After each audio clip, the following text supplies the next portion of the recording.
Good morning. Good morning. Good morning. Good morning.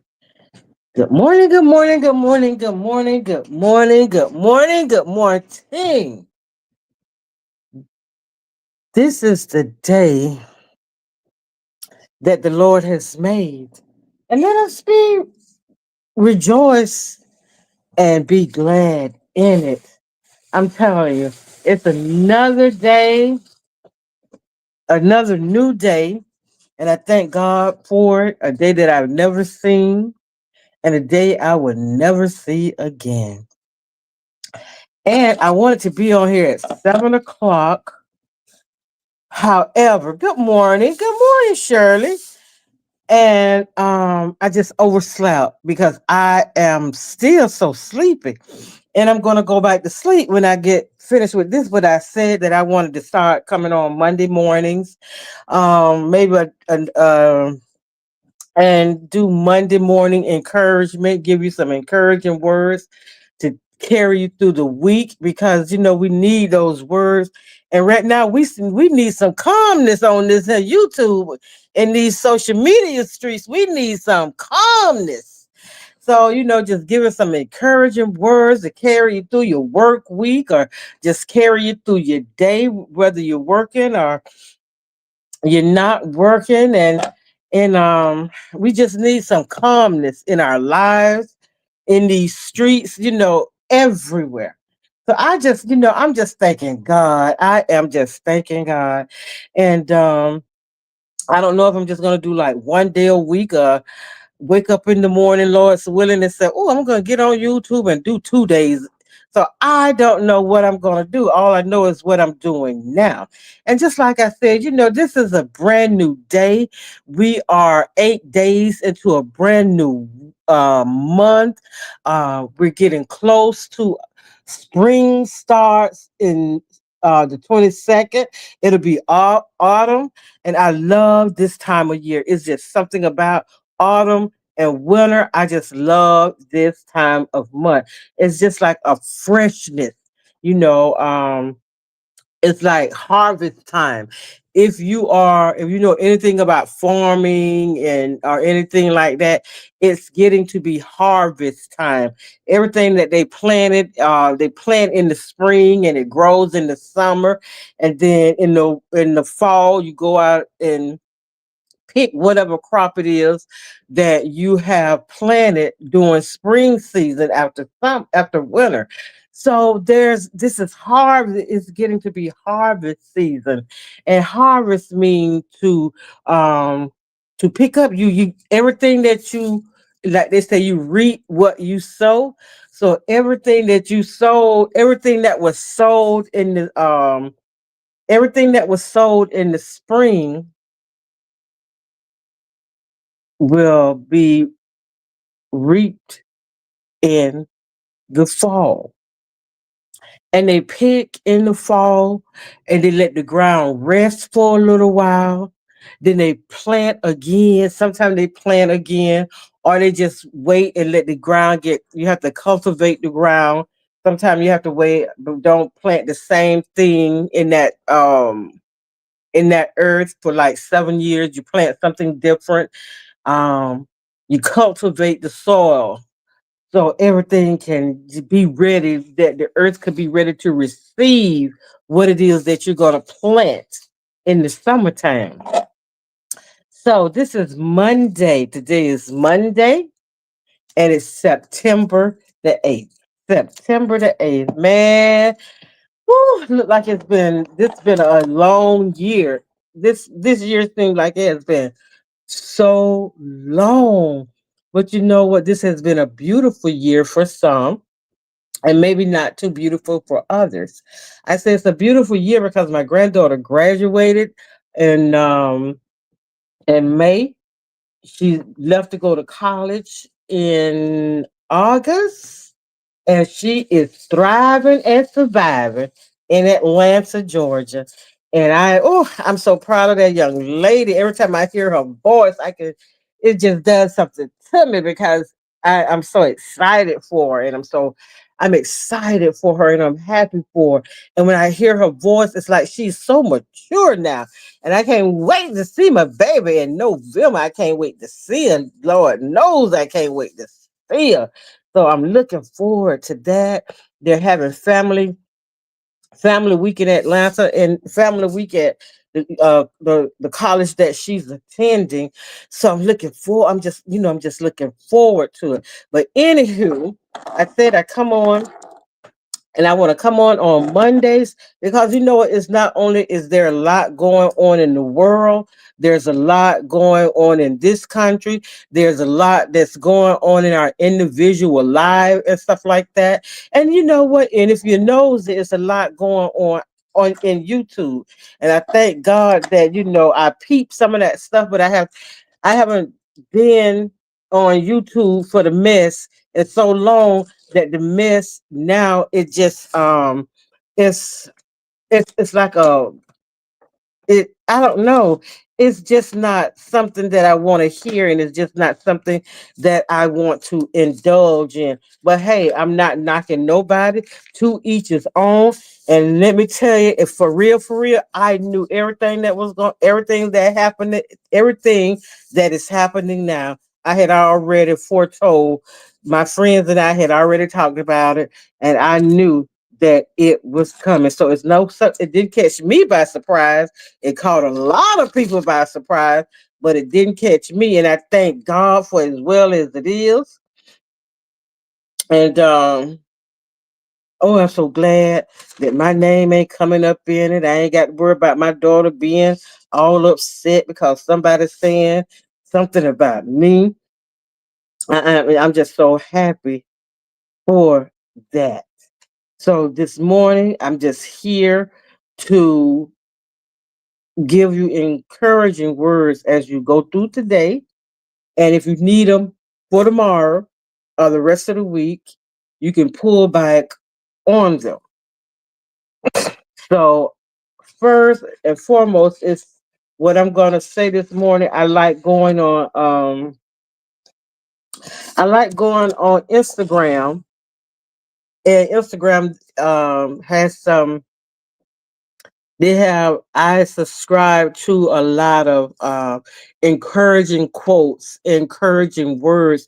Sometimes you don't have to have but one word to encourage you to take you through the rest of the day, to take you through the rest of the week. And sometimes you know what an encouraging word could be? Just good morning. Good morning can be a very encouraging word because you can walk out your door in the morning time. You can walk out your house in the morning feeling some type of way.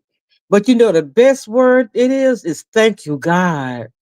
Thank you, God, for waking me up this morning. That's one of the best encouraging words and the best words that you can say because God didn't have to do it. God could have just passed you right on by. And if God had a pass you right on by, that means you wasn't going to get up this morning. If God did not stop by and just breathe in your nostrils the breath of air, fresh air, a fresh anointing, a renewed strength, we would not be here this morning. So do not pass me by. Savior, thank you for not passing me by. And that could be one of the um most encouraging words that you could say this morning is thank you, God, for another day. Because it did have to be so. But I thank you, God, that it is so. So that should be encouraging right there. That we should be encouraged when we wake up in the morning. That's a gift. That's not a giver. It is a gift because yesterday is gone. It's only a memory now. Tomorrow may never be. All we have right now is the present. That's why it's a gift. So that's why it's called the present. The present, the right now. This is all we have is the right now. And I thank God for the right now. I thank God for the right now. I thank you that He did not pass me by. Good morning, Mimi. How are you this morning? I'm telling y'all, yesterday is the start. Yesterday was the start. We had our church anniversary yesterday. Excuse me. And it's been 13 years, right? And I'm telling you, I was in church all day. So that meant I get up like 4 o'clock in the morning on Sunday morning. I get up at 4 so I could be able to pitter paddle around, drink my tea, and do everything I need to do. Read my morning devotions, listen at morning devotions on YouTube, and then read my morning devotion, then listen to my Bible app, and then just listen to some gospel music. So I had been up ever since 4 o'clock in the morning, and we had church all day. So I had to be to church by 9 o'clock. So my ride picked me up like at 8 o'clock, right? So and then at from 9 to like 9:20, I'm a part of the prayer warrior ministry. And then Sunday school, then 11 o'clock service. And 11 o'clock service was kind of long yesterday because it is the start of our celebration, our church anniversary and our pastor anniversary. So it was sort of long, like it would normally be. And then at 3 o'clock, we had a visiting church that come in. And Lord, y'all, I was struggling yesterday. I was after we had about 45 minutes to run out to find something to eat, then come back and you meeting and greeting the people from the visiting church and then just sitting down. But the pastor, I'm telling you, the pastor was preaching. What he preached was fresh anointing, freshness. Sometimes you know what, you just have to sit down and be still and refresh your mind. And when you refresh in your mind, just like he said, sometimes your phone will freeze up on you and you be hitting and tapping and don't know what to do with your phone. And all you got to do is just hit the side of that phone and reboot it, refresh it. And when you restart your phone, you start all back over from the beginning where it got stuck at. It's not there anymore. So that means you got a clean slate. You done refresh that page. You done reboot it, restart, refreshed, revived. And and I'm gonna tell you how good God is. I'm gonna show you just how good God is. The pastor that was preaching yesterday, he said, I don't feel good today. He said, I just don't feel good. And come to find out that the pastor had just got out of the hospital. Um, not Sunday, but he had just got out the hospital on a Saturday, and he's supposed to have been at home resting.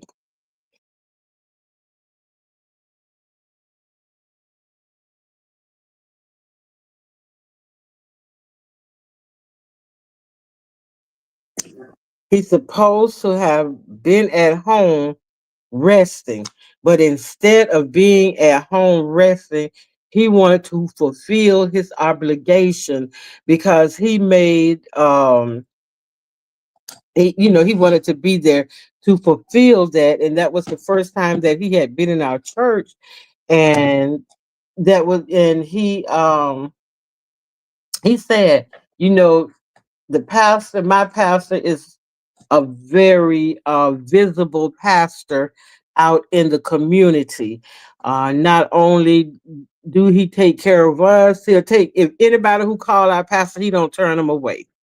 For what? Because that's how I met him. Because I was at another church, and I was going through something at the church because I was confused at what was being preached and what was being said. And my best friend at the time, um, I would call her and she would talk about her pastor, and she said, "Well, maybe you need to talk to my pastor." And I said, "But I'm not a member of your church." She said, "You don't have to be a member of my church for my pastor to talk to you." So I was having a breakdown one morning, I was having a breakdown one morning, and she called her pastor, and he talked me through it. He got me to a calm state. And I remember that like one Sunday, maybe 2 or 3 weeks after that, we had a funeral at the church that he was preaching at, St. John.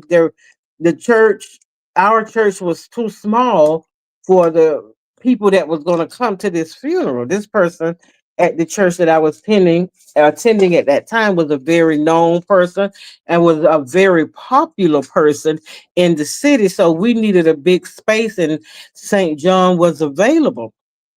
And I was walking out the church, and I had to walk across the street, and I seen this little man running behind me, and he touched me on the shoulder, and he said, "I'm Pastor Anderson." And I said, "Oh, okay. Hi, Pastor Anderson." And he said, "How you doing?" He said, "Is everything okay? Is everything good with you?" I said, "Yes, sir. I'm good. I'm good. I'm good."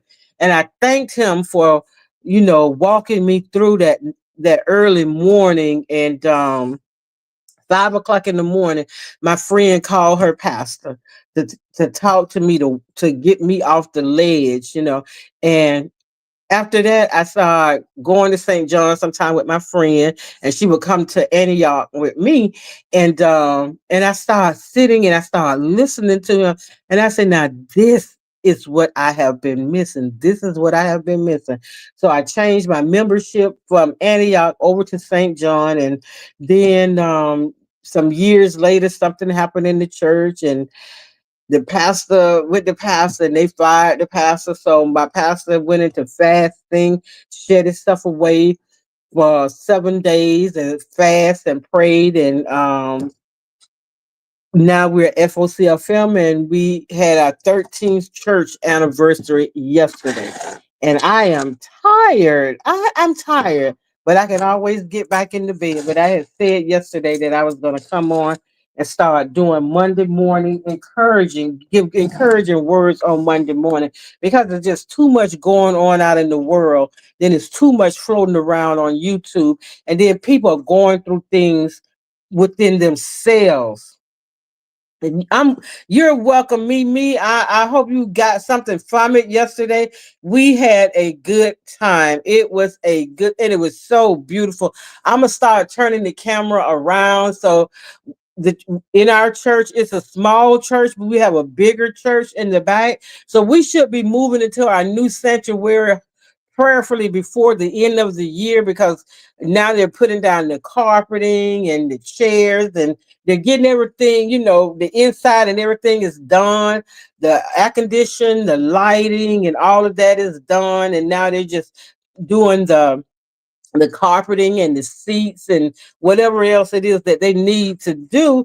So prayerfully by Christmas, we should be moving into our new sanctuary. And I thank God, because we've been building on that church for a long time, and building that church with no mortgage, and with a it'd be like 300 people on the roll. But on a Sunday, it'd be a good 110, maybe 90 to 110 people in church on Sunday, and sometimes on the fifth Sunday or the fourth Sunday, less than that. But thank God for it, because I don't go to church every Sunday.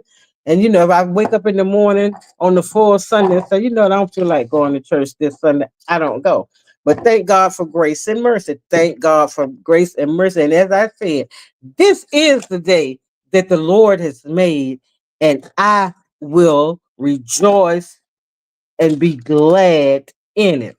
So I'm gonna read some stuff that I had wrote down from YouTube, not YouTube, but Instagram, and then I'm just gonna give you my thoughts on what it said, because I know if it sounds good, and it really, really have helped me. I just don't want to repeat stuff that I've already said. And first, I think I did tell you the story about the turtle theory. And the first thing you think about with a turtle is they so slow. They move so slow. And you've heard the story about the rabbit and the hare. but the rabbit just take off real fast, just running like the road runner, just running so fast, just getting through things so fast, just going through life so fast that life is just passing by, that life is just a blur. And the turtle, he just walking. It's like he's in a race with the rabbit, and the rabbit just take off, beep beep beep, road runner style, right? And everything that the road runner passed is a blur because he's not really taking in the sights. He's not taking in the sights because he's in such a hurry. It's like somebody, you ever been in traffic and somebody behind you and you moving too slow for them, and so they get up, they speed. You start seeing them bobbing and weaving through traffic, or if you just like in a residential area or just driving down what is a busy street, and they just pass you by. But by the time you see them at the red light, you get to the red light, they're at the red light where you are. And then when the light turn green again, they take off going again. They in a hurry to get nowhere fast. They are in a hurry to get nowhere fast. And you know what? Drive like hell, you might just get there. So this is the turtle theory. And I know I probably said this once before. Turtles don't rush. Turtles don't panic. See, because when you driving fast, and like sometimes going around a curve, that's why they tell you don't pass on a curve, because you don't know what's coming around. You don't know what's coming around that corner. So as long as you just stay in your lane, as long as you stay in that lane, whatever is on that other side ain't gonna bother you. It's not, you're not gonna crash into it, so you don't have to panic. Just slow down and stay in your lane. And then when the road gets straight again, when the road gets straight and you can see straight ahead, then you can cross over into that other lane and drive fast as you want to drive. You ain't got to worry about nothing hitting you because you can see what's coming your way. And that's how it is with life sometimes. If you don't stay in your lane, always being a little busybody, always got something to say. And when I said yesterday, we were in church and we were waiting. I think we were waiting for the 11 o'clock service to come, and I was getting prepared. Prepared to go in the choir to sit on go over there where the rest of the choir members went. And we were just talking, and one of the deacons said, "Oh, look at the Golden Girls." So it was me, and my friend and another lady, who I hang out with. So it said the Golden Girls. And they said, "I bet y'all just be gossiping." I said, "No, we don't gossip. We don't spread gospel. We don't spread gossip. We spread the gospel." And you know what? That's what I asked God for once, to deliver me from talking about other people. Deliver me from sitting down listening to gossip about other people, because we get off on that so much. We have so many things. I already got things going on in my life, and then it was like I was getting so excited to hear somebody else going through something. Then I said, you know what? That is not a spirit of God. A gossiping spirit is not a spirit of God. So I started removing myself from that, and I stopped listening to it. And then I would start questioning the people who were saying something about other people. Then I'm saying, if you feel that way about a person, why even be around them? Why even talk about them?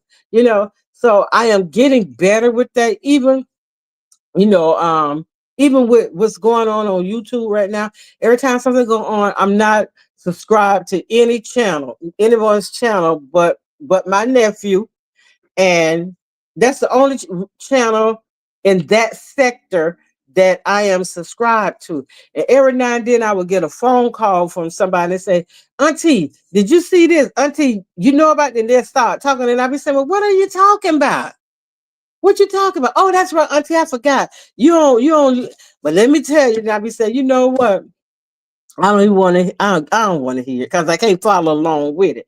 And sometimes they'll send me what's going on, and I'll listen to it. I say, "You know what? I can't listen to this because it's like a nasty stench in my nose. So I thank God for that, that I can't follow along with some of the stuff that's going now. And I say, God bless, but all I got to say is just God bless them all, bless the little heart, that's all I'm going to say. God bless them and, bless their little heart. And I pray that everybody come out unscathed. And when you know better, you do better. That's that, when you know better, you do better. But this right here, for real, what's going on now? It didn't catch me by so I knew it was coming. I knew it was coming. I'm not going to talk about it because it's not my business. I don't know nothing about it. But I just listened. I listened to some of it, and I listened to about 3 minutes, and I said, "No, I can't. I just can't do this one. I can't do this one. I'll find something to read. I'll find something to listen to. I'll find something to do other than sitting and listening at what's going on right now." But anyway, that was just a little sidebar. So remember, turtles don't rush, turtles don't panic, turtles don't care who's ahead of them. They just keep swimming one stroke at a time. Because eventually you're going to get where you want to go. If you drive the speed limit, if you drive 5 or 10 miles over the speed limit, you're still going to get, if the speed limit is 70, that's fast enough for me. That is fast enough for me because I'm gonna get where I want to go, but I'm gonna get there on my own accord because I'm driving the speed limit, and I'm not only driving for me, I'm driving for the person in front of me, and I'm certainly trying to drive for the person behind me. So I'm trying to drive fast enough so that if I'm that I don't hinder them, that they blowing and honking and back there cursing me out, about to have a damn heart attack because I'm driving too slow. And the person that's in front of me, I'm driving just a safe distance. So if he stopped real fast, I won't panic putting on the brakes. I won't have to put on the brakes real hard. I can ease on the brakes. And the person on side of me, I'm not too much worried about him because I'm gonna stay in my lane. I'm gonna stay in my lane so I don't side swap him. So when you're driving, you not only have to drive for yourself, but you have to drive for the other people that surround you as well. So I don't care who get ahead of me. And that's how it is in life. Because you know what? In life, there's going to be some people that could do some things better than I can. But I'm not going to worry, nor am I going to fret about it, nor am I going to get jealous about it. Because what God has for me is for me. And God ain't going to give me something that belongs to somebody else. And He's not going to give something else that belongs to somebody else to me. So what God has for me, I don't know why I can't get this. Let me see. What God has for me is for me, and what God has for another person is for them. So this it says Sunday morning worship with Monday morning encouraging and in Monday morning vibes. So turtles don't care who's ahead of them because they minding their own business. And they're seeing the beauty of the day. They're watching, they're looking at the trees, they're looking, they're just taking the sightseeing, getting where they want to go one step at a time. They just keep on swimming, and they one stroke at a time. Chaos, through calm, and somehow they always make it through the shore. So I'm gonna just read that again. Turtles don't rush, turtles don't panic, turtles don't care who's ahead of them. They just keep swimming one stroke at a time through all the chaos, through the through all the calmness, and somehow they always make it to shore because speed means nothing when your journey is built on patience. You don't need to sprint, just need to you just need to stay in motion. You just need to keep going.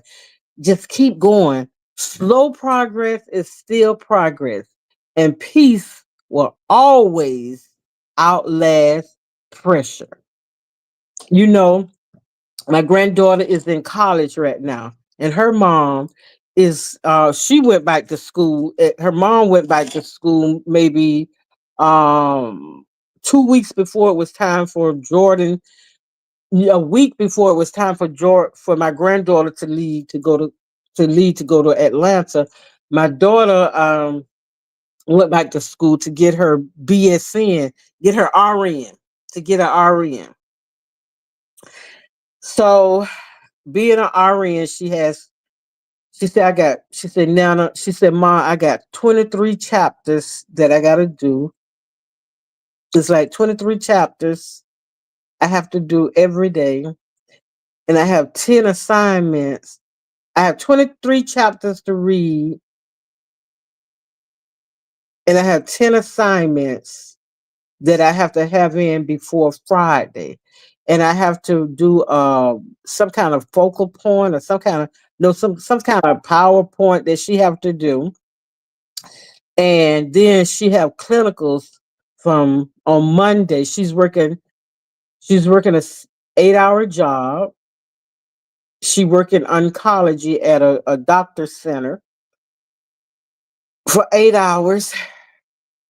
She on Tuesday she do a 12-hour shift in clinicals from 7:15 in the morning to 7:15 in the evening. That's once a week.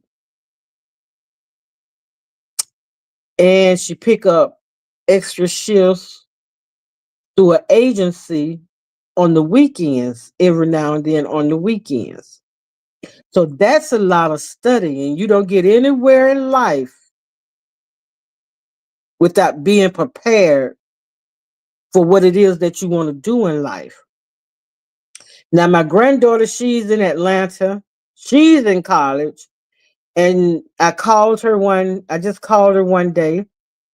And no, she called me. And the TV, I thought it was a TV, but she was on her laptop for a class. And she said, Nana, I said, what are you doing? She said, and it's a Friday night. I said, what are you doing? You're not going out anywhere? She said, no, I just want to get ahead of some assignments. So when it's time for me to do the assignment, I won't be so in a rush to do the assignment. I won't I won't be under pressure, to get the assignments in because I haven't been studying. I haven't been going to the library, or I have just not, just been going out and just wait until it's almost time for them to come in. So I said, "Oh, that's smart." She said, "Yeah, because when it's something going on, if it's something going on at Spelman, if it's something going on at Morehouse, if it's something going on over at Georgia Tech, I can go and not worry about coming back and then got to start studying, cramming and studying." So I said, "Oh, that's a good idea." So slow progress is still progress, and peace will always outlast pressure. You don't ever want to put yourself under unnecessary pressure for something that you could have done, but you put it off, or because life is just passing by and you want to see what's going on. You want to keep up with what's going on with life. Sometimes it's just best not to keep up with things that's going on in life.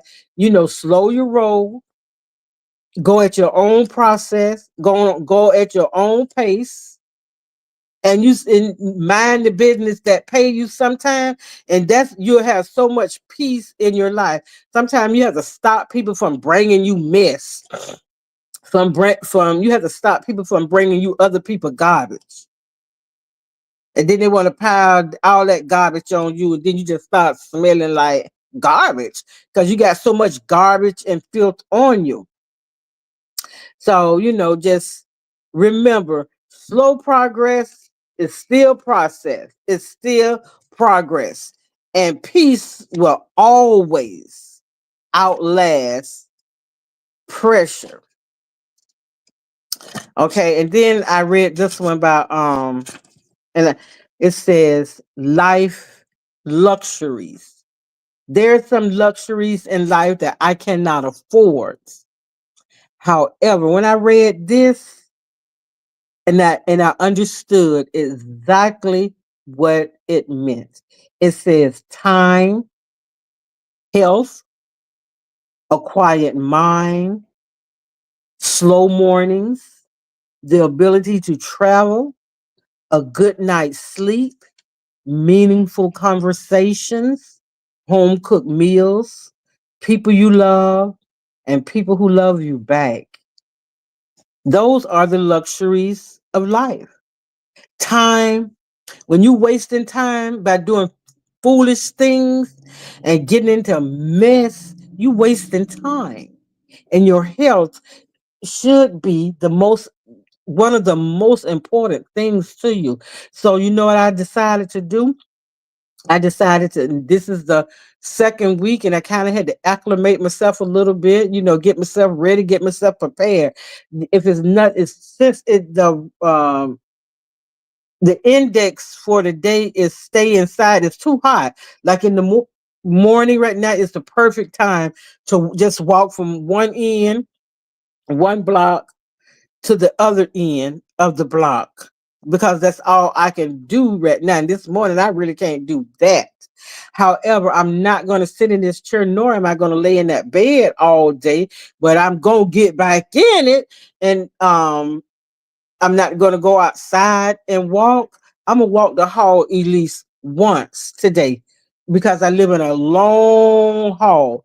So I'm going to walk the hall at least 1.5 times this morning. I'm going to push myself this morning to do that because health wise, the doctor told me, he said, I was telling him that I was stillness, and he said, well, how much do you sit? And sometimes I just sit. He said, let me tell you, while you sitting, like even when you're just sitting and watching TV, he said, when a commercial come on, get up. And if it's nothing but walk into the kitchen or walking in the living room, and I just walk around the living room in a little circle, walk in the living room maybe 1 or 2 times and then walk in the kitchen, not to even get anything out the refrigerator or anything like that. He said, you have to get up. He said, the commercials are like 30 seconds, get up and walk around for at least through all the commercials. And then if you need to sit back down, sit down. And so I said, you know what? That makes sense. I said I could do that. So, spend your time wisely. Don't spend time, don't waste time on nothing that's gonna uplift you motivate you. Just don't waste time because time is something that we could never ever get back. And health, you gotta do something to keep the heart muscle strong. Got to do something to keep the heart muscle strong. And you know what? A quiet mind. I don't turn my TV on until 12 o'clock. I don't turn the TV on until 12 o'clock because I like to read my scripture before I do anything. I listen to my Bible app, going through the Bible for a year. So I turn the Bible app on and I listen to the Bible, and I sit and I listen to the Bible. Or sometimes I'm laying in bed and I listen to the Bible. And I'm gonna tell you something. God words is like a double-edged sword. It cuts you to the bone. It'll cut you through the bone. It's just that sharp. The word could be for you, and it'll cut you so deep sometime, and it'll make you the things that you're doing and the things that you're thinking about, it'll stop. You just because it'll cut you so deep. And then you say, oh my God, I didn't see it like that. And it's like, well, God, how you know this? Because God is God. He's all seeing and all knowing, and he's the ever-present God, and he is the creator, and we are the created. He is the creator. He created heaven and earth and everything that's on it. He created it. I come out my mama's womb, but he said, I knew you before you was formed in your mother's womb. So he know me. He know me. He know me inside and out. And when he starts showing me, oh my goodness, sometimes it's not a pretty thing.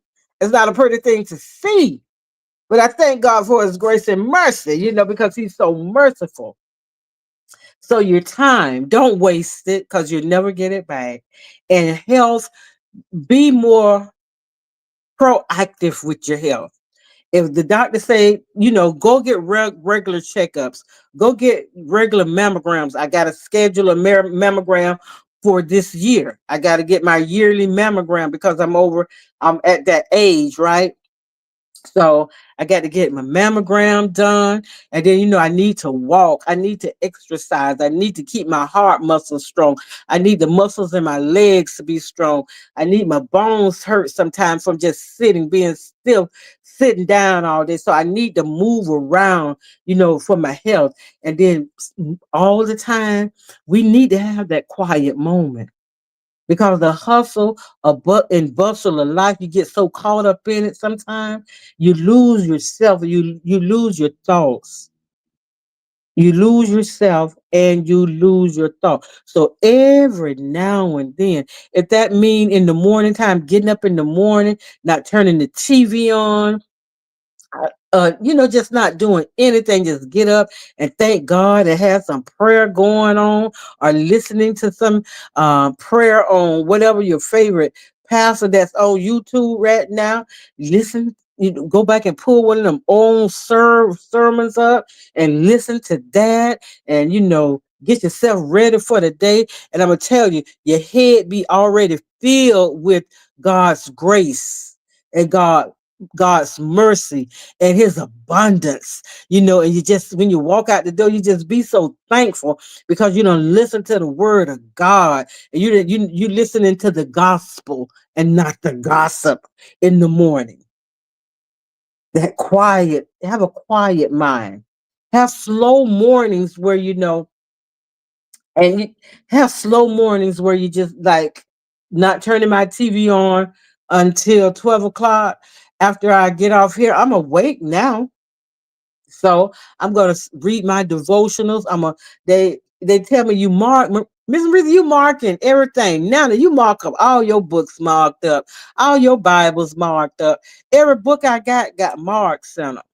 Marks and notes highlighted. Look like a coloring book because I highlight what popped off the page to me, and I write little notes like if it made some kind of sense to me, January the 25th, and I read it again, I said, oh, that meant something to me, January the 25th, 2020. And I read it again, January the 5th, 2025. And I take notes because I've grown from where I was back then. So have slow mornings. If that means if you got a patio or you got a balcony, go out in the mornings, the early mornings when you can't hear nothing but the sound of traffic. And I used to love early mornings when I was living with my mom. I would open up the garage door. I would make me a cup of tea and I would open up the garage door, and I can hear the cars pass by because we live cut one, two, three, four. We live 4 blocks from one of the main arteries, and but we lived on the 4 end. But I could hear the traffic in the morning. But most of all, like around about 5 o'clock in the morning. Sometimes I would wake up about like 4, 5 o'clock and open up the garage, and all you could hear, if it's getting ready to rain or something, you could hear the frogs croaking, you can hear the crickets, and then maybe around. And if I sit out to about 6 o'clock, you can start hearing the birds chirping and the quiet, but that's all that you can hear. And I'm gonna tell you, my mind would begin to slow down. It would be at a pace to where I wasn't worried about what I had to do today, what I need to get done today, and all the other things that goes on in your mind. You're trying to do a list of everything you got to do today. Oh, I need to do this. I need to do this. I got to go here. I got to go there. Slow mornings and a quiet mind, just over a nice steaming cup of tea, listening to the sounds of the morning, the quiet morning. And every now and then, we lived in a pad over when the airplanes they're just begin to take it off, and they're just, getting the altitude that they need to get higher and higher. And sometimes I used to sit in the garage in the morning time and watch the airplanes, pass, because we were in that pad. And I would say, now that airplane is the direction that it was going. I would say, oh, that airplane is going towards Tampa. That airplane is probably going to Atlanta, so people can transfer to wherever. And if it's slightly like over to the right, I said, oh, they flying. Oh, this is an international flight here. It's going to New York. So, the passengers who's going to Europe or wherever they're going, and I would just do that, the quiet time, a quiet mind, and slow mornings. And then if you have the ability to travel, travel. That's something that I always wanted to do. But however, I wanted to go to Ireland, and it's not too late. I wanted to go to Dubai, and I wanted to go to Africa. I wanted to go to not Nigeria, not Nigeria. I wanted to go to Senegal. I wanted to go to Nairobi, and I wanted to go to Ghana. Those are the countries that I wanted to go to in Africa. And a good night's sleep. These are the luxuries of life: time, health, a quiet morning, a quiet mind, slow mornings, the ability to travel anywhere in this world that you want to go. And if it's not even anywhere in this world that you want to go, it's always good to pack a bag on the weekend. And just, I used to go to Tampa, and I'm telling you, I would always need to be, that was my thing when I was working. Every month, I would have a weekend trip to Tampa. And sometimes to do absolutely nothing, and sometimes just to hang out with friends, because you need that reviving, you need that refreshing, you need to see something different where you can just, your mind could be relaxed, your body get relaxed, and then you be refreshed. And then you could go back into the next week refreshed, revived, and feeling good. A good night's sleep. Now, I sleep about maybe 6 hours, and that's good enough for me.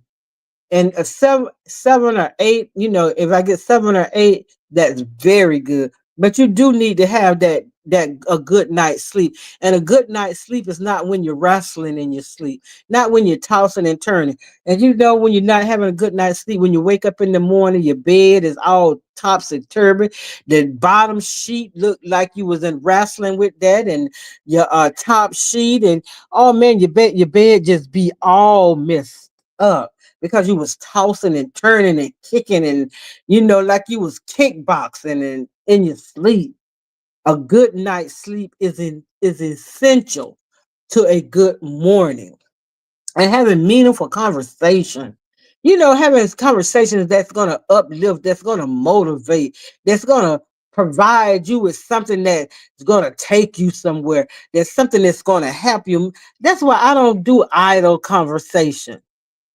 I don't. When I'm on the phone with someone and I get quiet, and I tell them, and I get quiet, and I say, well, and my daughter Anthony, they good with that. When I say, well, they say, well, I know what time that is. Time to hang up. I say, yeah, I done ran out of stuff to talk about. Well, when I say, well, they say, okay, auntie, okay, mom, I'm gonna hang up because you done got to that well part. And when you're having meaningful conversations, and when that conversation is over, I don't use words lightly. I don't make idle chit chat. What I said, what I had to say, and we talked about what we need to talk about. After that, there's nothing else to say. Then you're just pushing it. Then that's when it becomes idle chit chat. When the conversation don't flow, when the conversation is not about anything when the person on the other end is saying, mm-hmm, you right, mm-hmm, so yep, yep, yep. That's idle conversation. That's using meaningless words. So just have meaningful. Sometimes check it out with yourself. Watch yourself in the way your conversations are going, and you know if it's meaningful or if it's just idle conversation. And you know, every now and then a home cooked meal, every now and then. You know, I live alone. So, you know, I'll throw something in the oven so quick. A sweet I make me some roasted sweet potatoes or some roasted chicken. You know, I throw it in the oven and have a little salad. And that's a home cooked meal, but when I'm talking about a home cooked meal, I have some black eyed peas, right? And I keep saying I'm gonna buy a ham hock or some neck bones, and a good home cooked meal with some black eyed peas, some rice, some baked chicken, some barbecue chicken, or some fried chicken, and some candy yams and some cornbread. That's a good meal. And whatever that's a home cooked meal, and that's a good meal. I don't cook like that every day, but whenever I want a good meal, I will make a good home cooked meal. And a good home cooked meal to me sometimes is just what I said. I like roasted sweet potatoes and roasted chicken, or you have a baked potato with some baked chicken and a salad. That's good. That's a good home cooked meal as well. And you know what? Being around people you love, it's just something. It don't always have to be family. It could be friends. You know, just being around people you love and knowing that these people love you back, that they enjoy your company. That you know, I don't want to be nowhere where I'm tolerated. I don't want to be anywhere that I'm tolerated. I want people to be glad to see me when I'm coming through the door. Sunday before last, I did not go to church. I didn't feel good going to church. So later on up in the day, I get a lot of texts. You wasn't in church Sunday, just calling to make sure that you're okay. And yeah, I'm fine. I'm good. Just so just wasn't feeling good. And then I get another text. Oh, Deacon, we were worried about you because you didn't come to church, and prayer warrior meeting just wasn't the same when you were not there. And just want to make sure you're okay. That was on a Sunday. Then Monday, I get texts again. Just checking in to make sure that you're feeling good, that you're okay. People that love you, have a friend in church. Her sister is always buying her things, and she'll buy something, and she said, "Oh, Linda said it's too big," but she know who she can always give it to because you got the booze that'll carry it. So I got two brand new T-shirts. I got two brand new T-shirts, and I say that's love. When people love you, they show you that they love you. When you love people, you love upon people, really love upon people, people will really love on you back. And sometimes you'll love people and they don't. And those are wasted emotions. That's love is an emotion. It's not a feeling. It could be a feeling or emotion, however you want to say it. But when you love someone, genuinely love someone, if the person is right and receptive, they'll give you that love back. And it's not always with money, it's with actions, it's with a kind word, it's with a kind deed. So it's just those are the luxuries of life right there. The time that you have and the time that time that you spend it well, and health good. Have good, good health or reasonable good health. That's a luxury in life because you see so many people that go through life that's not healthy. And then a quiet mind. When your mind is quiet, that means your mind it's not at rest, it's just quiet. You're not overthinking. thinking something. You're not being overstimulated with your thoughts. And a quiet mind and a slow morning and the ability to travel and a good night's sleep and having meaningful conversations and a home cooked meal, whether you cook it a friend cook dinner, invite you over, or auntie cook this weekend, baby. I'm going over to auntie and get me a good home cooked meal and just being around people you love and the people who love you back. I'm telling you, that's a wonderful thing. And then, I had to, and I would just kept strolling, and I stumbled upon this. It says how to protect your energy. How do you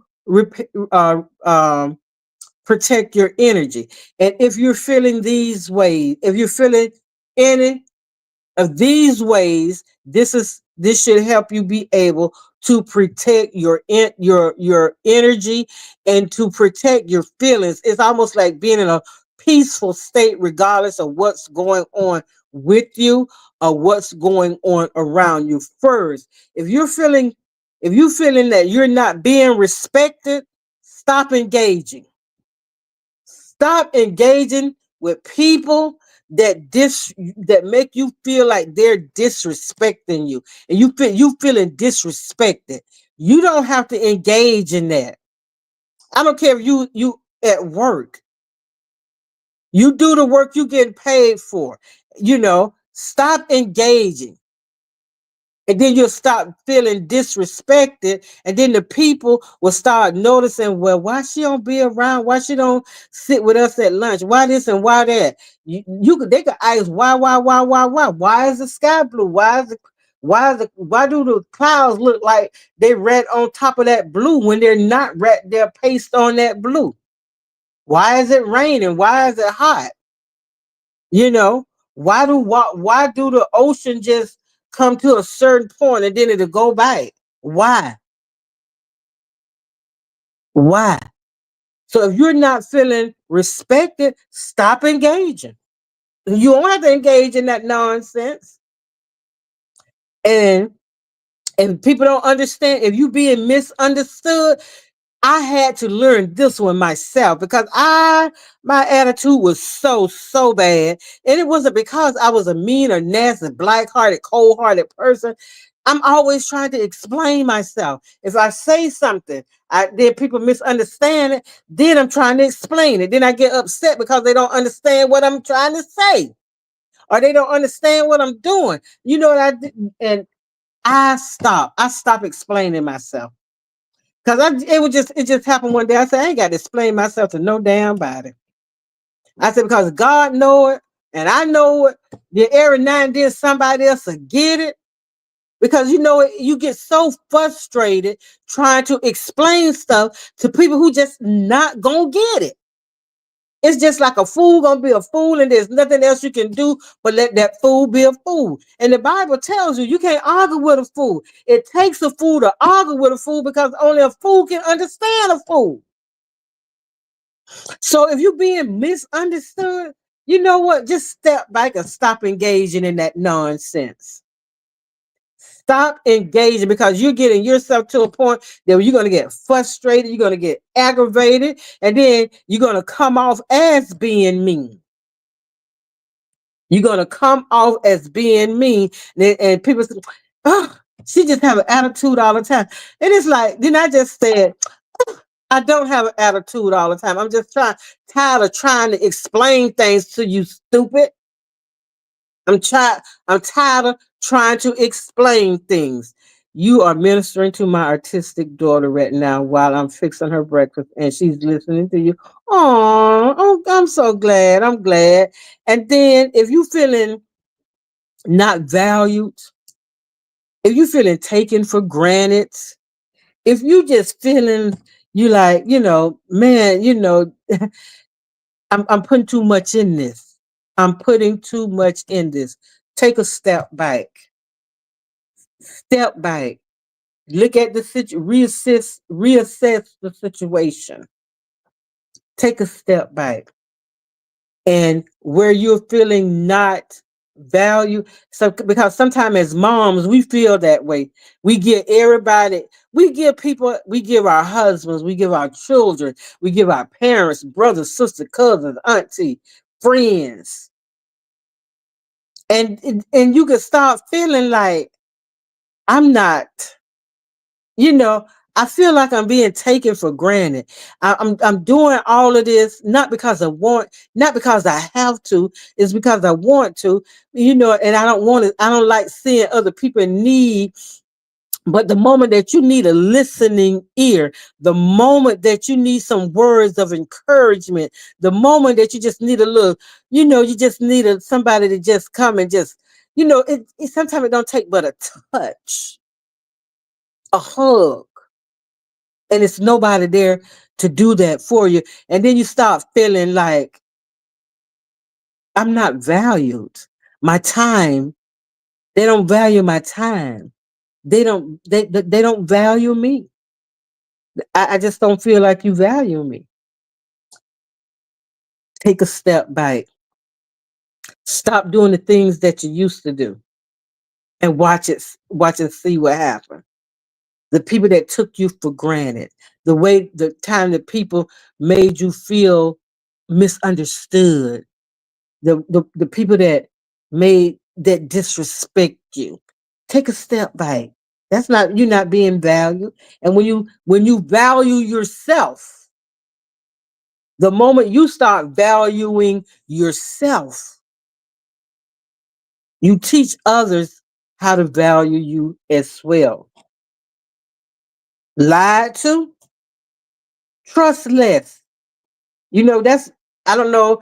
I tell people all the time in Sunday school, Bible study, in a group setting, I say, everybody in here is suspect to me. I suspect all y'all. Everybody is suspect. I don't take everything at face value because I'm going to wire you to death. Well, why you said that? Well, why you did that? Well, why you feel like that? Why? And growing up as a little girl, I was always told to ask questions and, speak your mind respectfully.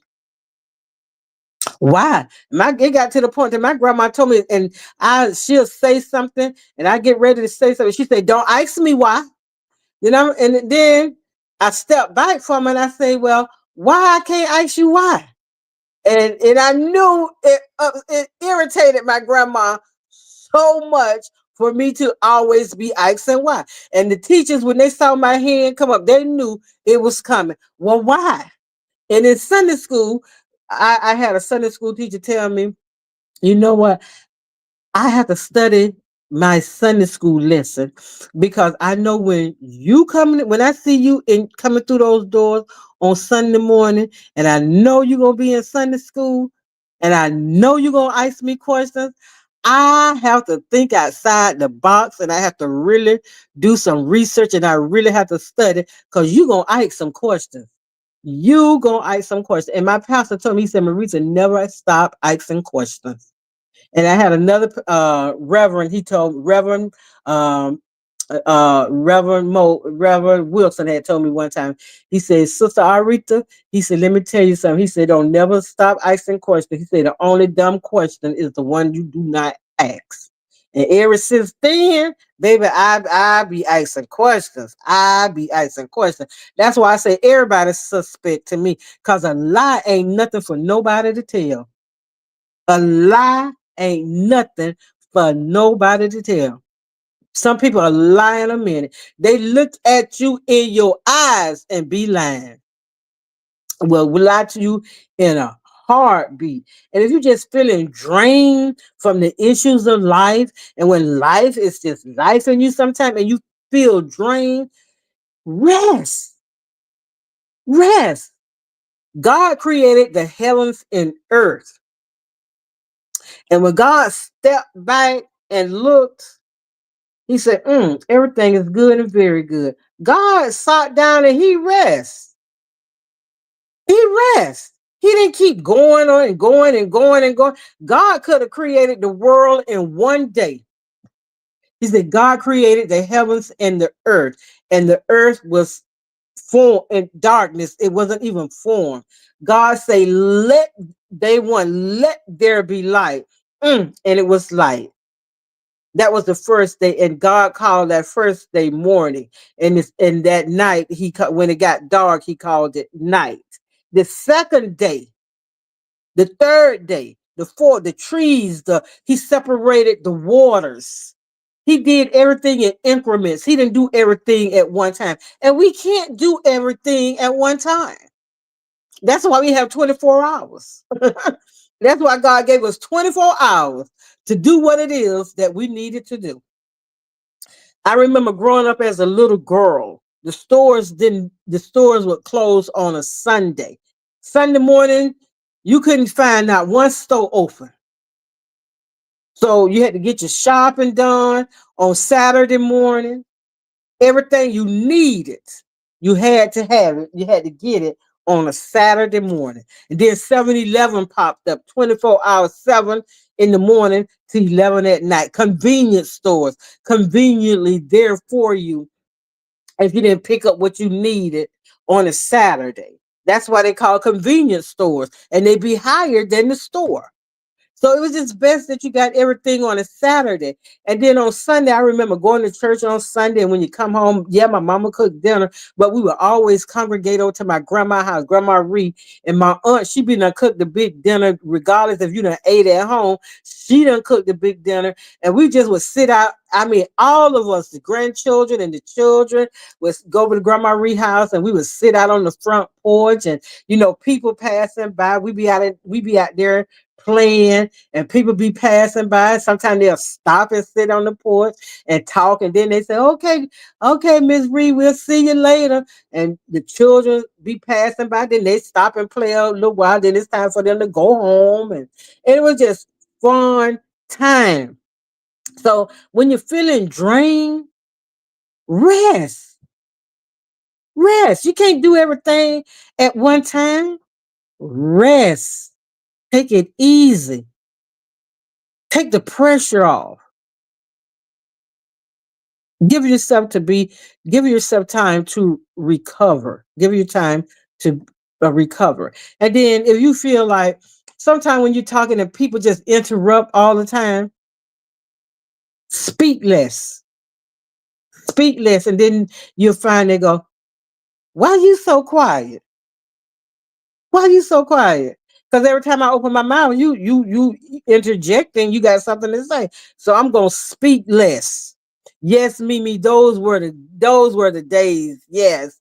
Those are when I think about them, I just smile because those were the days. And interrupted, you feel like you're being interrupted, just speak less. And then they'll be saying, well, why are you so quiet? Girl, I ain't got nothing to say, because every time I say something, you got to interject and what I'm saying. You never let me finish what I'm saying. And, I'm not going to explain myself. So, go ahead on. You take the floor. You do what you need to do. And when you're feeling rejected, redirect yourself. If you're feeling rejected, that ain't nothing but a chance for you just to redirect your energy. Redirect your energy. And when you feel tested sometimes, and people, I'm going to tell you, life will test you. Life will test you. Stay calm. Be as calm as you possibly can. Be calm. Because if you are hot head, you can't get a point across. And especially at work, sometimes I used to have to say 1, 2. In my head, I would count. I would close my eyes and just count. Or I would just say, Lord, calm my thoughts. Put me in your center, Father God. Just put me in your center so I can become calm. Calm my thoughts. Calm me, Father God. Put me in your center. And if I had to keep saying that, keep saying that, keep saying that, and after a while, when I open my eyes, I'm good to go because I've calmed myself down. And so then I know how to address what's in front of me. So I don't have that attitude where I don't get all discombobulated, that I don't get frustrated. I just calm myself. Cause see, my feelings sometimes be showing on my face, and I don't want to be pretending to be calm. I want every part of my being to be calm. And when you in doubt or something, don't do nothing doubtful. You know, work in silence sometimes. That's why they say move in silence. Because see, you can have a good idea about a project. You can have a good idea about a things. Yesterday, and we had prayer warrior meeting, and the deacon that's over the ministry, he said, I need for y'all to pray for me because I made a decision to start I'm working for somebody, but I made a decision to start working for myself. And we got so excited. But he was a little hesitant. He was like doubting. So we prayed about that thing. We prayed about that thing. And then there was another sister in the prayer war meeting, and she was saying, y'all pray for me. She said, because I got a decision that I got to make. And she said, I just don't know. I just don't know. And she said, I'm just here in the prayer meeting this morning because I don't even know if I could pray about it. And so I said, and I turned to her and I say, sister, this is what the prayer warrior meeting is about. You got to pray for yourself, honey. And I say, the very moment you don't feel like praying, that's the moment that you got to pray. And I said to the Deke, I say, Deke, you know what? You're going to have some trials and tribulations going through it, but God,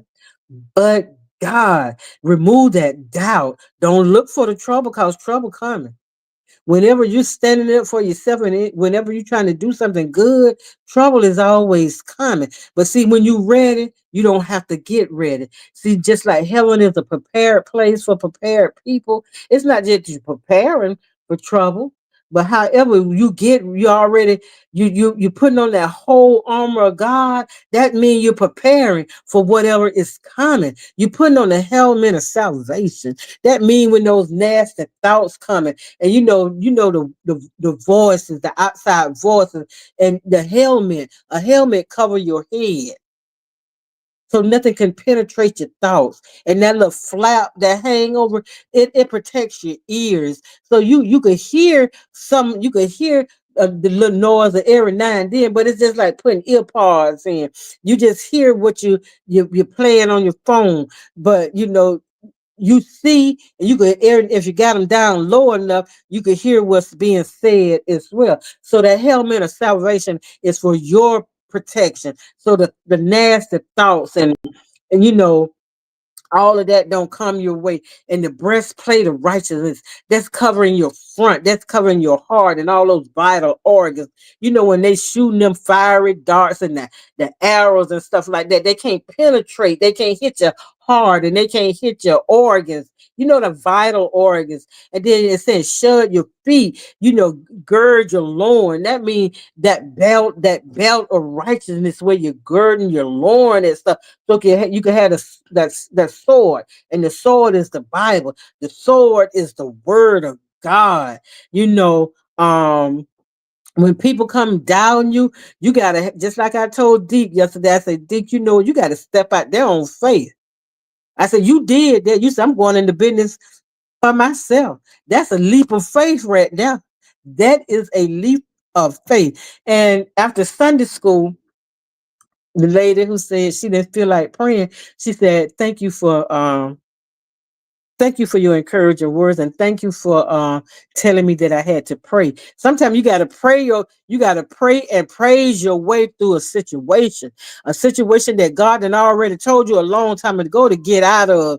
But you say, no, I think I can make it work. I can think I make. But when God done closed the door, when God is closing the door, God will give you a warning. I need for you to pack your things and get to going. You need to get up out of this, but you still sitting there talking about, I can fix it. I can fix it. You can't fix nothing that God is not going to let you fix. And when that door is getting ready to close, and God is getting ready to close that door, but He is giving you a way and a chance to get out, and you want to stay in that situation, God will let you stay in the situation. But you know what you're gonna do? You're gonna keep on calling on God. You're gonna keep on calling on God. Because when God closed the door, that door is closed. It is sealed. You can't go back through it, and you nor can you open it. Nor can you open it. So when God closed that door, let that door be closed. When God is giving you a warning to do something, and when God is just not, He just keep prompting in your spirit to do something, do it. Because eventually, if you do not do it, that's a form of disobedience in the beginning. And if you don't do it, you're gonna suffer the ramifications of what is to come. That's just like there is always a warning before destruction. Like in the state of Florida, when they give us say evacuate, I live in a flood zone. I live right near the water.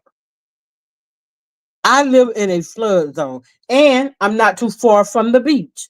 So when they say evacuate, because if you don't evacuate and seek shelter on a higher ground and then the water start coming, there's no way that we can get to you. You just stuck like Chuck. There would be no emergency vehicles coming your way.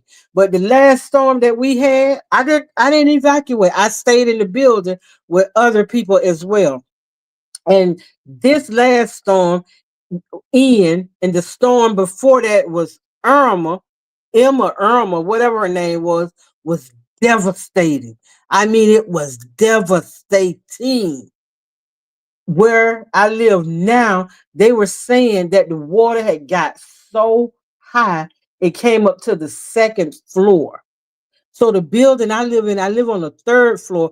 But when now that they build buildings now, they have to have this opening where the water cap that the water just flow through.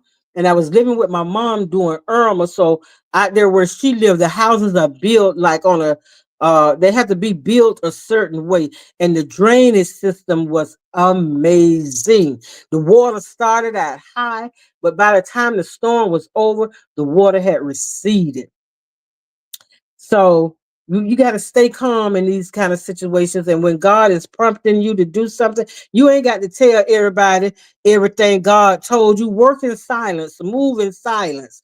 And when you feel let down by other people, don't be relying on people all the time. Because people, I had to learn this myself. People let you down.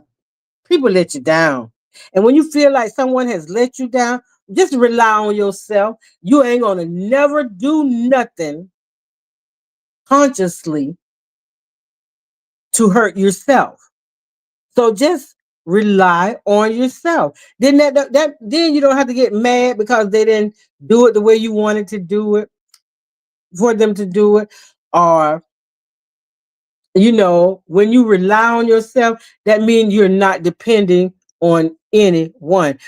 No man is an island. No man stands alone.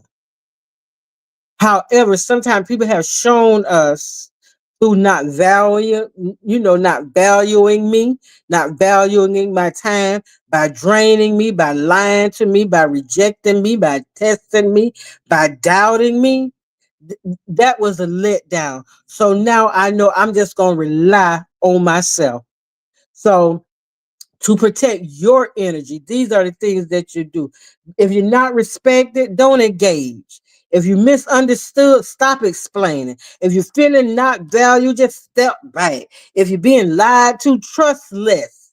If you're feeling drained, rest more. If you feel interrupted, speak less. If you feel rejected, redirect yourself. If you feel like, okay, you testing me now, stay calm. Stay calm through the testing. And if you're feeling doubt, just move and work in silence. And if you're feeling let down, rely on your own self. Rely on yourself. And remember this, every day is a divine gift, a fresh start to change. With every day is a divine gift, a fresh start, a chance to begin a day. This is Monday. What happened over the weekend, what happened Friday, what happened last week is in the past. It's gone.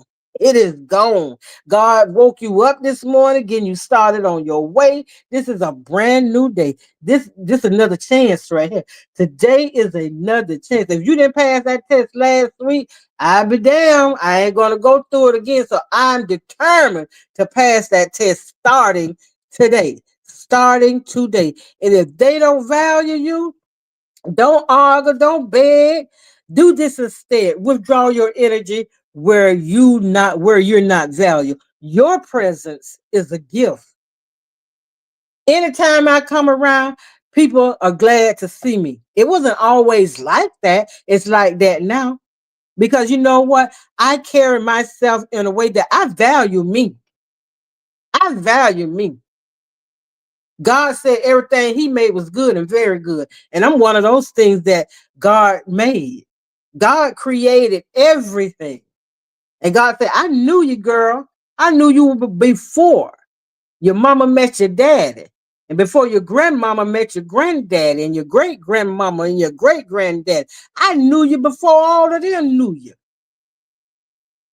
So if you don't feel valued, you ain't got to sit up there and argue with nobody. If they don't value you, you ain't got to sit up there and tell nobody what your worth is, what your value is. You already know. They just don't. Then you don't have to beg. Instead, all you got to do is just withdraw your energy where you're not valued, because your presence is a gift. Somebody glad to see you today. Somebody gonna be glad to hear from you today. Somebody is going to be glad knowing that you are on your way. And stay silent. No reaction is the loudest response it could be. No response, no reaction is the loudest response there is. Like somebody, how they do on Facebook and Twitter and Twitch and all these different outlets, and somebody will post something and some sort of subliminal, and they'll say things and not saying it to you directly, and they'll post it. Ignore it. You can get angry. Ain't nobody got to see you being angry about it, but get over it. And just stay silent. Sometimes it's hard to do. It's not hard, but it's not easy. But you do it anyway, and you ignore it, and the person, then they'll write something else. And then, they don't like you, then somebody else who don't like you join forces together, and they start double teaming, and sometimes they start triple teaming your behind, and you still stay quiet. See, I'm telling you, your silence, that is a response. Because like I tell my children, I used to tell my daughter, and I tell my nephew now, you don't have to answer every call. Every time they say something, you ain't got to respond. Let your silence speak for you. They can say, if you don't say nothing, no, you're not. I'm protecting my peace. I'm protecting my peace. Why do I have to go out and explain something? What's what's understood don't need to be explained. It's just that simple. Stay silent. No reaction is the loudest reaction. Protect your. You know what? When I read this, it said, "Protect your peace. Your mind is not a battleground." I'm not gonna always be in warrior mode. I'm not going to always be planning, strategizing how to go into battle. I'm just not going to do that. I want my mind to be at rest. I want my mind to be at peace, because when my mind is at rest, my body is going to be at peace. I'm going to be at peace. My heart is not going to be fluttering. My blood pressure ain't going to be going up. I ain't going to be nervous. My anxiety is not going to take over. I'm not going to be frustrated. I'm not going to be aggravated. So protect your mind. And by protecting your mind, that means stay in your lane. Stay in your lane. And gossiping. Stop gossiping. Stop spreading the gossip and start spreading the gospel. Tell somebody how good God has been to you. And I bet you change the subject, because you don't want to hear that mess, that garbage. You're not a dumpster. You're not a dumpster. So protect your mind. Your mind is not a battleground. Redirect your focus. Pour into what grows you and not what drain you. Pour into what grows you. Redirect your focus. Because sometimes, the lens of life can get so dull. And if you keep going the same way and keep doing the same thing over and over and over, it gets dull. And you keep getting the same, if you keep doing the same thing, you're going to keep getting the same results. So redirect your focus, shift your thinking, pour into what grows you, not what drains you. You in a friendship, you in a relationship, you at a job that you get up in the morning tired because you know you got to go on this job and God had already been prompting you, girl, start your own consulting firm. Girl, start your own catering company. Girl, start doing this. Start doing, doing what you already good at. Good, and it's just draining you, getting up, going, making somebody else money, and they give you a portion. You're not being treated right. You just don't feel good going to the job. You're not happy going to the job. And then God just put on your mind. God just drop it in your spirit like he did my D. Drop it in his spirit. I need you to start your own company. I need you to start working for yourself. And then it ain't no debating God. Well, it's going. You start talking to God, and then you can't even get your words out. And God be saying, and all God's telling you, start your own business. Start your own business. Start your own business. And that's all you've just been hearing in your subconscious mind. And God just keep dropping it in your heart. And eventually, you know what? It'd be one day you say, I'm starting, you done talked it over with your spouse and your significant other. You done talked it over with the children. It may get a little tight, cause mama finna go out on go on her own. Mama's a good cook. I'm just gonna just start working out my house, and all you got to do is just have one or two good clients, word of mouth, telegram, we didn't have text and YouTube. We you know how they just say tell a ninja? You done took the word, gonna spread. I know a girl, I know a lady now, she would bring her lunch and people would say, oh, that smells so good. Oh girl, what you got today? And people start looking forward to what she was bringing to work. So she would they have like potluck, and then they would just would go to her and ask, well, can you just do the potluck? Nobody don't bring it. You just do the potluck. Just tell us what you're gonna cook. We'll chip in and we'll buy it. And she started cooking for her office. And then one of the doctors had ate it one day, and he said, have you ever thought about just going from office to office and offering people like lunch, like on a Thursday and Friday, and you just go around and to different offices and cook and tell them you got this for lunch and see what might happen. And the lady started a catering service by just doing that. By just doing that. So sometimes we have to redirect our focus and stop watering what don't grow you.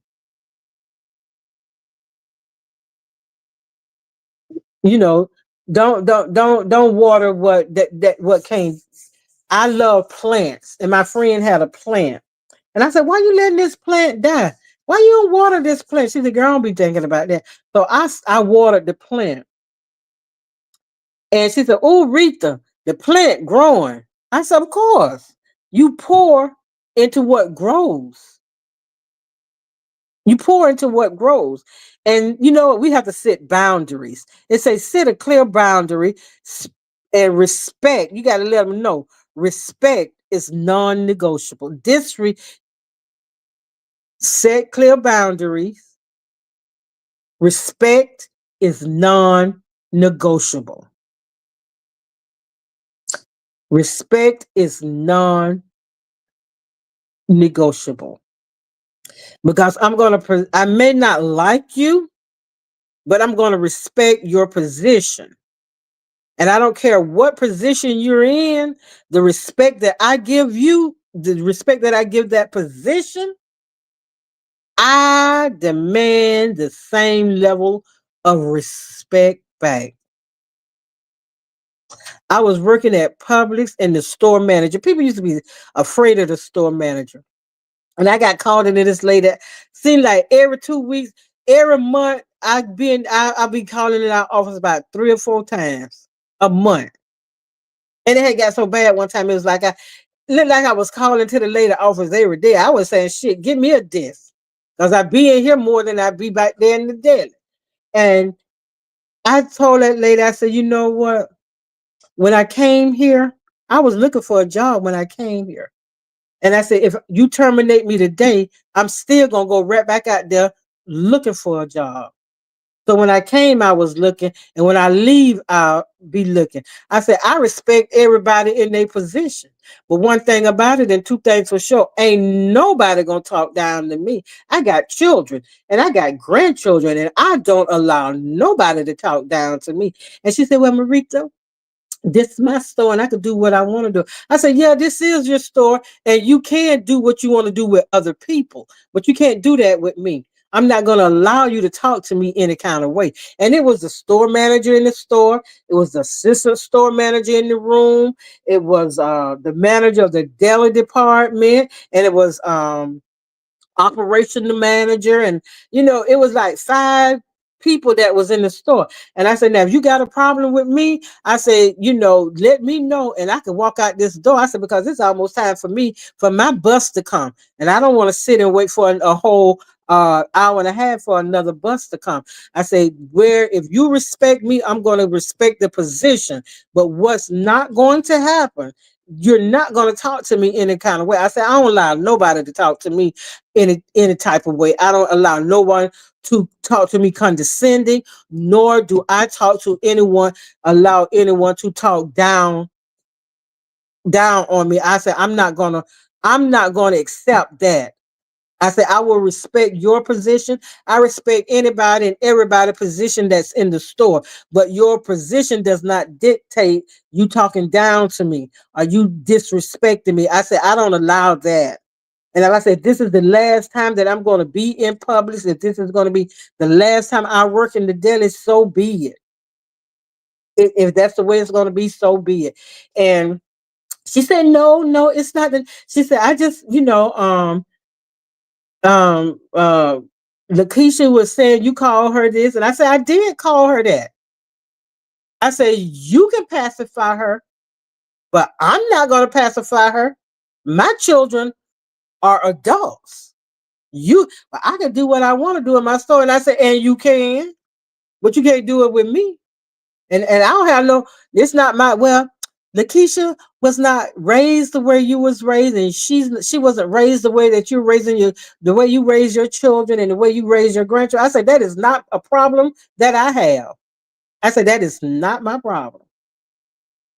I said, that is not my problem. Respectfully. That's not my problem. That's hers. That's her. She said, what do you want me to call you? Marita, Miss Gray. I said, you can call me whatever you want. It don't matter. But I prefer that you call me Miss Gray. And then she said, well, Miss Gray. She said, can you just work on, you and Lakeisha? I said, I can work on me, but I can't work on her. I can't give you no promises for her, and I'm not giving you any promises for me. All I'm going to give you is my word. So respect is non-negotiable as far as I'm concerned.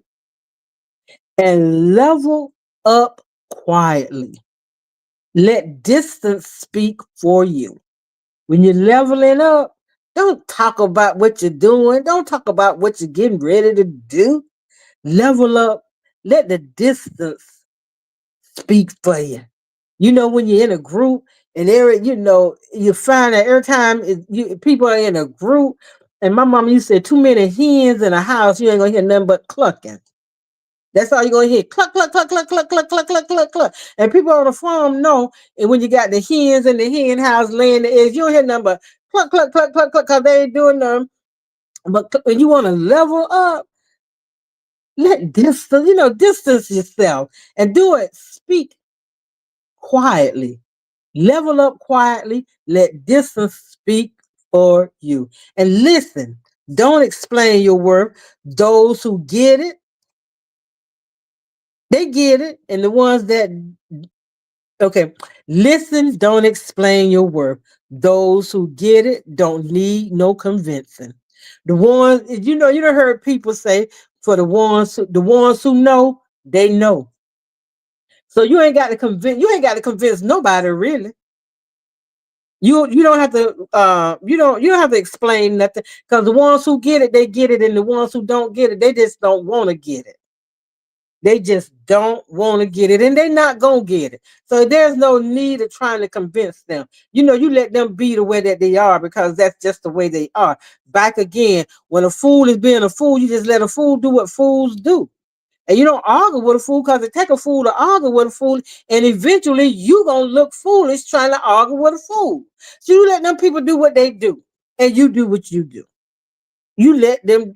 Don't explain your worth.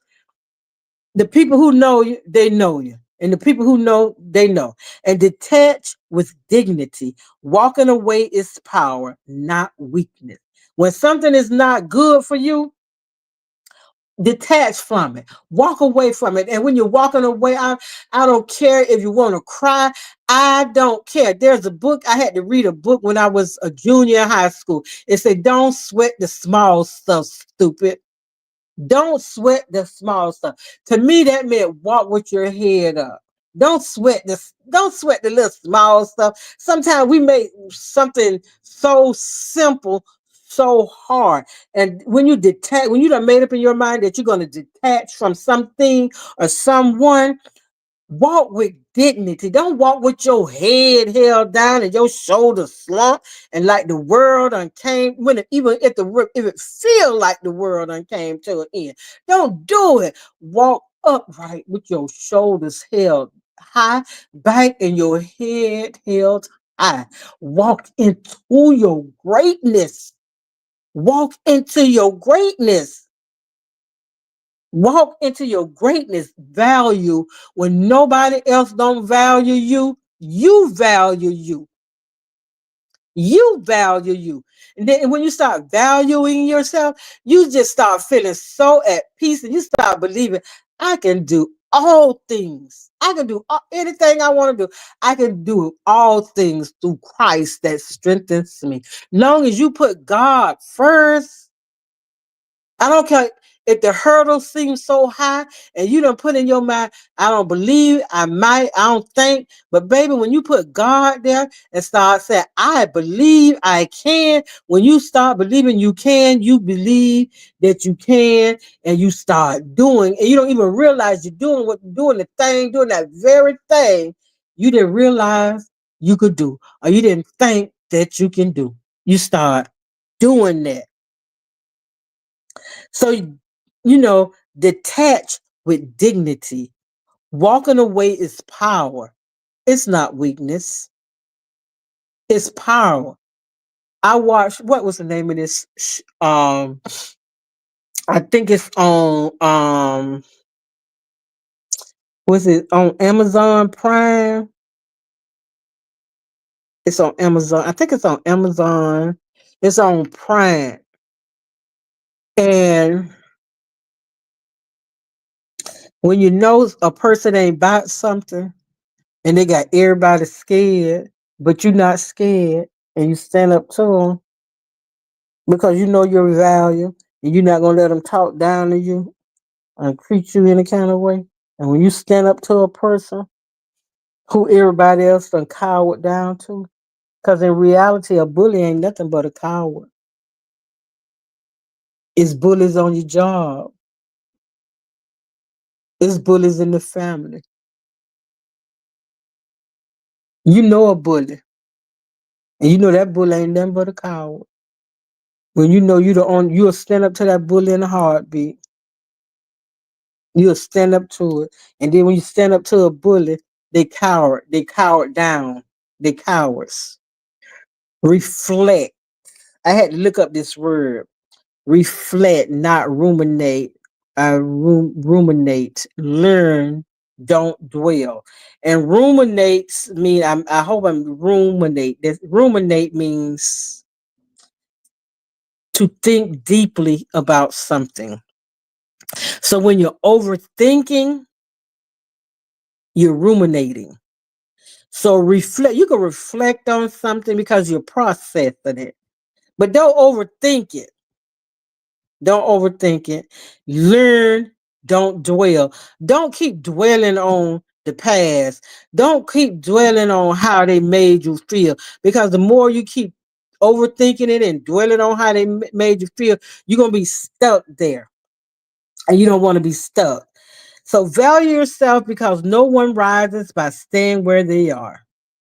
Diminished, you don't be that. Wait a minute.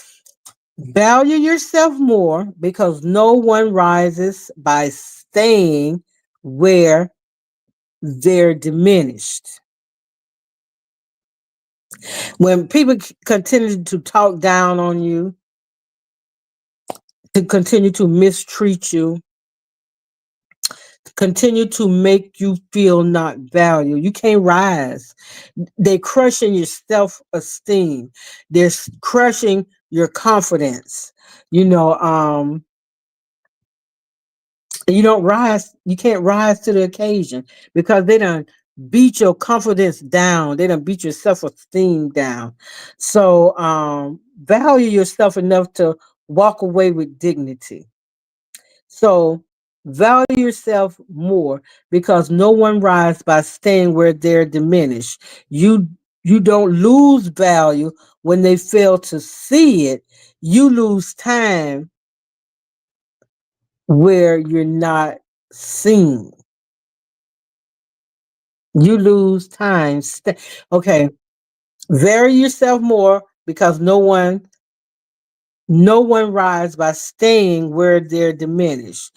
You don't lose value when they fail to see it. You lose time staying where they don't see it. You lose time staying where you're not seen. So don't ruminate, don't overthink it. The power of the tongue is real. Stop saying I'm tired, I'm broke, I'm depressed. Start saying I'm grateful, I'm growing, I'm thriving, I'm winning, I'm successful. Speak life into yourself. Your words shape your reality. And you know what? Ending. Good things come to those who believe. Better things to those who stay. Patience. Patience. The best thing comes to those who never give up. But the best thing comes to those who don't give up. And I was reading my 30 Life Principles Bible study book, and Dr. Charles Stanley said this. I was reading my daily devotion from Dr. Charles Stanley, and I'm gonna end with this. Regardless of how people see you, is how you see yourself. And how God, if we see ourselves through the eyes of God, we wouldn't matter what people say about us. It wouldn't matter what they say, what the masses say about us, or how they see us, or what they call us, because you already know. And it says you are God's masterpiece. When God look at you, he not only sees you as you are, he sees you for what you will be. He sees a masterpiece, a person of value, worth, and great promise. And those are my words for you today. Value, value yourself. The luxuries of life. You know, how to protect your energy. And every day is a divine gift, a fresh start, a chance to begin again. So those are my words, my thoughts, and my words of encouragement for you for today, just for today. And if it carries you through the day, try it again tomorrow. But let's wait to see what tomorrow. Let's see what the day gonna bring. And we're going to rejoice and be glad in today. And if it's Lord's will, He will breathe the breath of life over us in the morning. But in the meantime and between time, let's deal with today. Because today gonna have enough problems in itself. And we ain't gonna even worry about it because for every problem, there is a solution. There is a solution. So in the meantime, and in between time, do what you do, baby, and make it do what it do. I'm a holler, and when I holler, just holler back at me. And I ain't gonna say I'm gonna be here tomorrow, but if the spirit hit me tomorrow, just join me tomorrow, and we're gonna see what it brings. But we're gonna live through the day. I holler back. Enjoy your day. Be encouraged and be encouraging to someone else and be blessed today. And if you could bless somebody, it ain't nothing but holding the door open. If they showed them some change, give them a little bit of change. And if you're walking into work this morning, bring an extra cup of coffee for somebody to get their day started. And if you can't do that, just give them a kind word or a kind look. Just do that for me. And we'll talk. Holler. Holler back.